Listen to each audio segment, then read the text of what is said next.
ট্রেনে উঠেই জানালা দিয়ে চোখে পড়ছে সকালের ঝলমলে রোদ। আর ট্রেন ছাড়ার সাথে সাথে আমাদের এখানে একটা জলের বোতল আর নিউজ পেপার দিয়ে গেছে। আর এদিকে মাকে দেখো, মা আবার ঘুমিয়ে পড়েছে। বাইরের দৃশ্য দেখতে দেখতে আমাদের মর্নিং টি চলে এসেছে। চাটা আমাদের নিজেকেই বানাতে হবে। এখানে দিয়েছে এক গ্লাস হট ওয়াটার, সাথে সুগার, মিল্ক পাউডার আর টি ব্যাগ, সাথে এই যে দুটো বিস্কিট। চা খেতে খেতে মায়ের সাথে গল্প করছিলাম, এর মধ্যেই চলে আসে আমাদের ব্রেকফাস্ট। আর ব্রেকফাস্টে ছিল veg cutlet, boil vegetable, brown bread 2 piece, butter, সাথে একটা উইনকিজের মাফিন। ব্রেকফাস্টে ভেজ নিয়েছিলাম, তাই এর মধ্যে ডিম ছিল না। আর এদিকে আমার মায়ের কান্না দেখো, মা ডিম খেতে ভীষণ পছন্দ করে, তাই বাড়ি থেকে 5টা ডিম সেদ্ধ করে নিয়ে এসেছে। শরতের তুলোর মতো মেঘ, মিষ্টি রোদ, ছড়ানো সবুজ মাঠ, সব মিলিয়ে যেন ছবির মতো লাগছে, তাই না?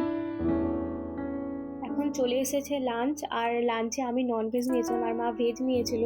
তো ভেজ প্লেটে ছিল জিরা রাইস, ডাল, পনির, 4টে রুটি আর দই, সাথে আলু পটল ভাজাও ছিল। আর আমার প্লেটে ছিল জিরা রাইস, ডাল, চিকেন কারি, আলু পটল ভাজা আর 4টে রুটি আমার প্লেটেও ছিল, সাথে দই। শেষে একটা করে আইসক্রিম দিয়েছিল, আর সব থেকে মজার এই আইসক্রিমটাই ছিল।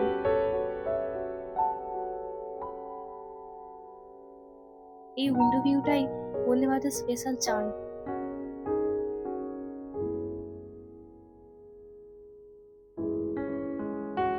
উইন্ডো ভিউ উপভোগ করতে করতেই আমরা ডেস্টিনেশনে চলে এসেছি।